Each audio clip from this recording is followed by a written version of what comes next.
In front of me is Neptune phone for April, and today I would like to show you how you can change the food apps.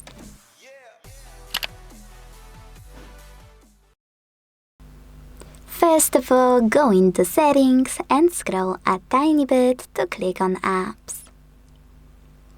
Now scroll again and this time select the default apps under general. Finally, click on one of those sections to manage the chosen one. For example, I want to change my browser, so I have to click here. Apply any other app by tapping on it and simply go back. Your changes will be automatically applied. So when I do that, as you can see, my default app has changed. You can do that with all of those other sections. Thanks so much for watching. If you enjoyed this video, leave a like, comment, and subscribe. Bye!